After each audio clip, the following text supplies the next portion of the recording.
Good evening, my name is EctoMaster, and this is the Overwatch Lookout.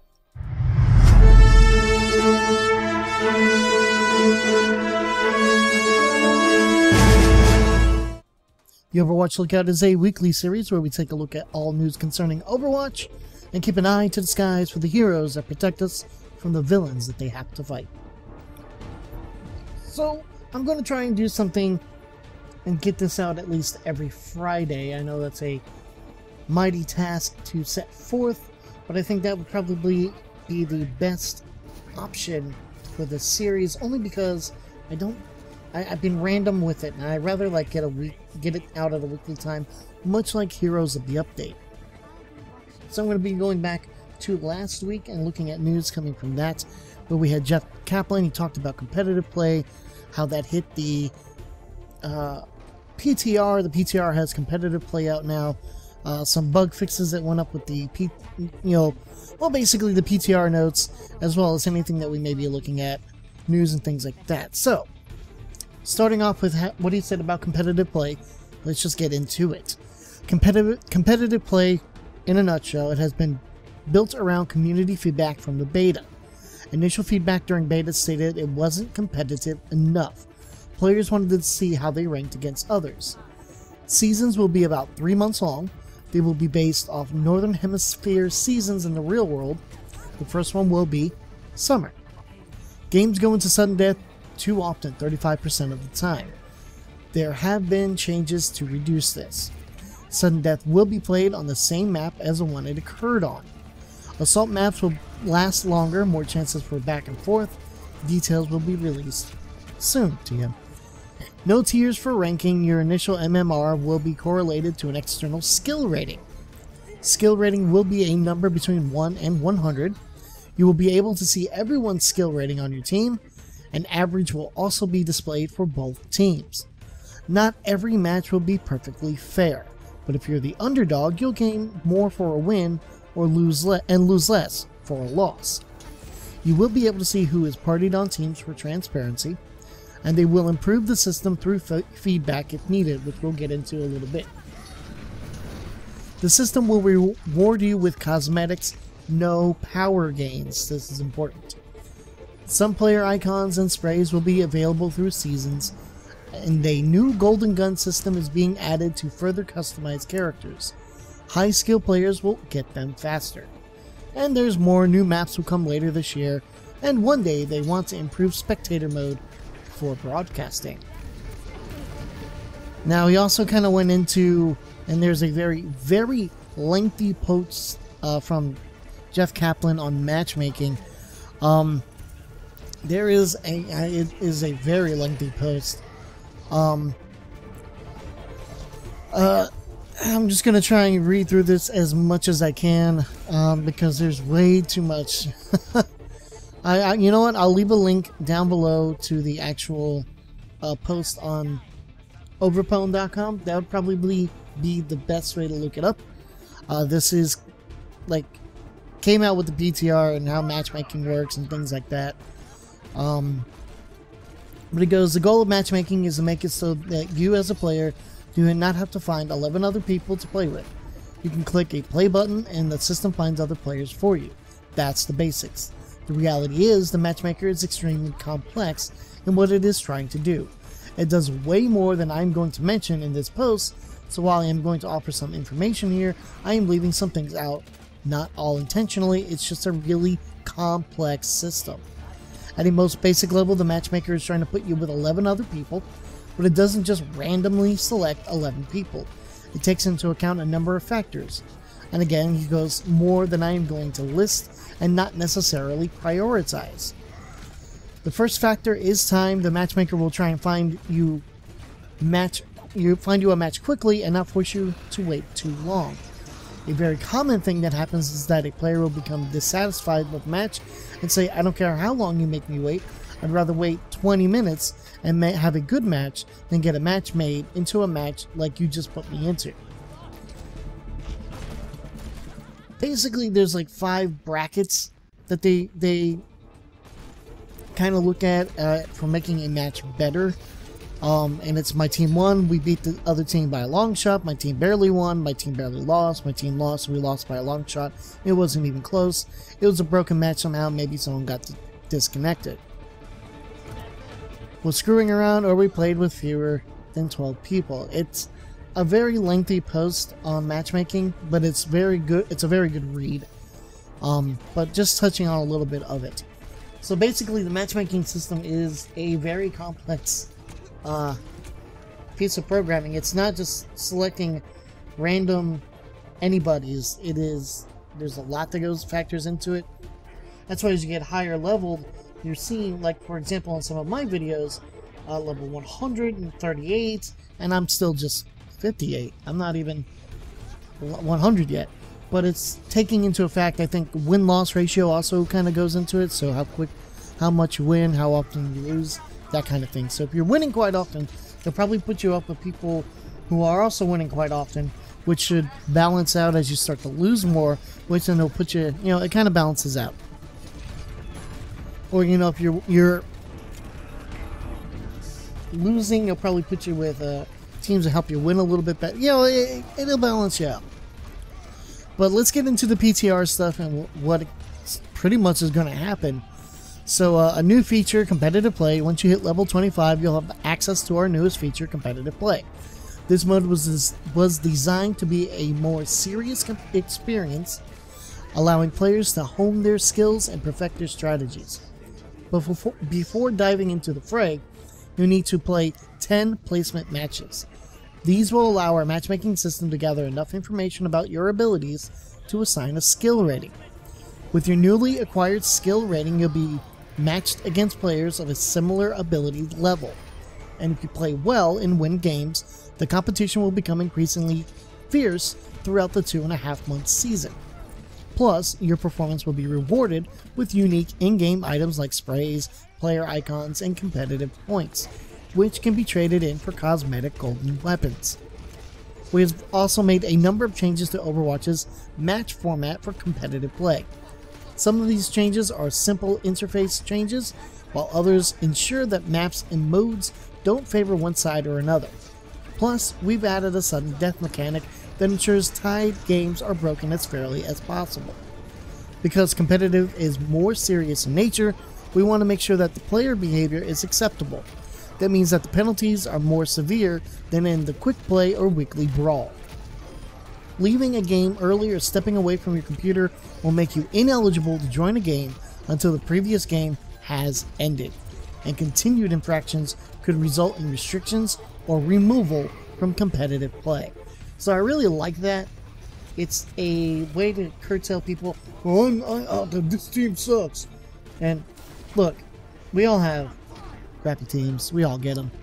We all see them. Nothing we do works. Nobody's listening. Nobody's working together. No synergy. You get into Hanamura, you get the first point easily, and then it just kind of peters out after that. And nobody is working together. People are being stubborn. You got a tank that doesn't know how to tank, a healer who doesn't know how to heal, whatever. And somebody decides to leave. Well, they do it too many times, they get that leaver penalty. Well, in this competitive play, as I just read, if you leave, you can't join another game until that other game is over. If you keep leaving before the games are over, you're gonna, you may not be able to play it. And if you keep on doing it, they just may out and out remove you from competitive play. I gotta say, it's supposed to be more serious, and I know it's gonna be going towards the esports. What's the word I'm looking for? Esports arena, whatever you want to call it. So yeah, I agree with this. This is fine. I'm okay with this. So, general updates. Gamepad controls. Players can now swap the left and right sticks on the control pad. Legacy controls option has been added. Left stick up down moves forward and backward. Left stick left right turns left right. Right stick up down aims up down. These can be inverted. Right stick left right strafes left and right, and sticks can also be switched. Improved dead zone controls giving players increased accuracy during off-center and diagonal stick movement. Some miscellaneous: when activating Widowmaker's ultimate ability, Infrasight, her voice line will now be an audible map wide. which is interesting. I kind of like that it was quiet because, you know, it was okay. I can kind of see why they're doing it, but for the character, I think it made the most sense. But then again, this is where I kind of go, well, it was fine. I can see why you did it because all the other ones you hear, but like you can't hear Zenyatta. So unless they're gonna make Zenyatta go, you know, some crazy noise to hear him when he's moving. Weapons section added to the hero gallery, added McCree as an AI hero in practice versus AI, play versus AI, and custom game modes. Added a variety of social options to the hero selection and end of match screens. Removed prefer and avoid player system. Bug fixes. General fixed a bug that could cause players' weapons to auto snap straight up or down when the crosshair was aimed between 85 and 90 degrees. Fixed the bug that caused players who backfilled and then completed a game to sometimes receive a loss on their career profile and not receive the XP bonus for backfilling. Fixed a bug that would move players toward the source of a knockback rather than away from it. Fixed a bug that caused Hearthstone-themed sprays to ignore localization. Fixed several frame rate issues that could occur when cycling through the hero selection menu. Fixed a variety of issues with and made several improvements to ambient lighting. Made some improvements to how AI heroes respond to one another. Made a variety of performance and optimization improvements across the game. Unicode keys for non-English keyboards are now displayed properly in the key binding interface. Maps. Players can no longer be resurrected in out-of-play areas on Ilios. And they fixed a bug with the Junkrat Riptire kills average lifetime statistic. Fixed a bug that allowed some projectiles to shoot through Reinhardt's barrier field. And fixed the bug that allowed Torbjorn to pick up scrap while dead. That's kind of interesting. Well, I think you get some as you get it from your thing. Now, the one cool thing that came from the PTR is there is an animated spray so that you can get. So just to kind of go over competitive season, you can earn an Ilios-themed player icon spray and competitive points to put towards golden guns. You must be at least level 25 to play competitive, be within a 50 skill rating of your friends, and not be banned. Skill rating is different than your player level. Skill rating is between 1 and 100. 10 placement matches need to be played. This rewards you with a spray, and the season will end on August 18th. So I expect us to get an update to this probably next week by the end of, they've got less than a week left, so. There you have it. Now, they did talk about, what's the name of the thing? I'm sorry, guys. I've got, it's not competitive. It's uncompetitive. It's the sudden death match. How it's happening too often and people are not happy with it. They are looking into changing how it works, basically. Looking into making it less of an item that happens. And a lot of players are saying that it's happening way too much. So, kind of go over. Let's see, I know there was a post on it. I'm just trying to find it real quick, guys. I apologize. Had it. I know I saw it. I know I read it. There we go. Hopefully, this is what I was looking for. So, current state of sudden death. If you've been following our developer updates on competitive play, one of the things we talked about was our desire to greatly reduce the chances of a match resulting in a tie or sudden death. Back in beta, under the old system, we were seeing sudden death appear about 35% of the time. It felt too frequent, and we didn't like it. So we changed our scoring systems and our game formats for Assault, Hybrid, and Escort as a result. So far, our results for our Assault are much more in line with what we expected. On the PTR right now, the Assault maps, Temple of Anubis, Hanamura, and Volskaya Industries, are only going to sudden death about 9% of the time. This is really good news. The time-banked system we created for Assault maps results in drastically fewer ties, and this is what we were hoping to achieve. The Escort maps, Dorado, Watchpoint Gibraltar, and Route 66, are better than the 35% we saw in beta, but still aren't where we want them to be. We're seeing sudden death rates anywhere on the PTR from 16 to 18%. And when it comes to the hybrid maps, Numbani, Kings Row, and Hollywood, the rates for sudden death on the PTR are hovering around 20 to 29%. We feel like both the escort and hybrid maps are still resulting in sudden death too often. Changes that they're looking at making in the short term, based on this data and the feedback, here are a few changes we're looking to make immediately to competitive play. Initial match time for assault, escort, and hybrid maps will be reduced from 5 minutes to 4 minutes, and sudden death timer will be reduced from 2 minutes to 1 minute 45. These adjustments should make competitive play games a little shorter, giving you the opportunity to play more of them. They're also fairly quick to implement since they don't require a lot of additional work to the core of the system. As a result, you'll see these go live with competitive play in our summer season. Long term, in addition to the above, and because we've received a lot of positive feedback on the new assault map format, we're going to try to apply the same time bank system to escort and hybrid maps.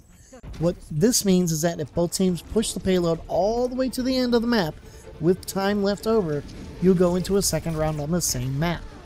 We'll remember how much time was on the clock for each team, and then you'll have that amount of time to push the payload as far as possible.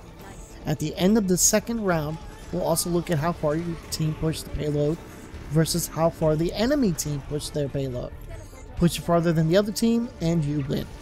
The only ties that you'll encounter in the time bank system are if A, neither team pushes the payload at all, an exceedingly rare edge case, B, neither team manages to capture the payload, this is limited to hybrid maps, or C, both teams manage to push their payloads all the way to the end of the map in overtime.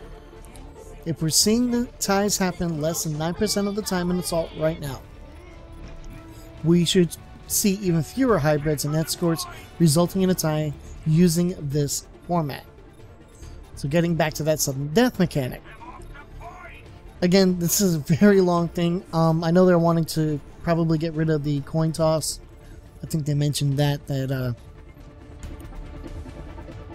you know, the positives that they were hearing, you like seeing the skill rating, the strong lever penalty, the assault map changes, and that pre-made groups are called out in the UI, and we don't like the coin flip and sudden death. So here's hopes that they fix all this, and we'll be keeping an eye to the skies, guys, because we got more coming next week with hopefully competitive play, and who knows, maybe I'll take a dip into it. I don't know yet. I don't know. Until then, I will see you guys next time.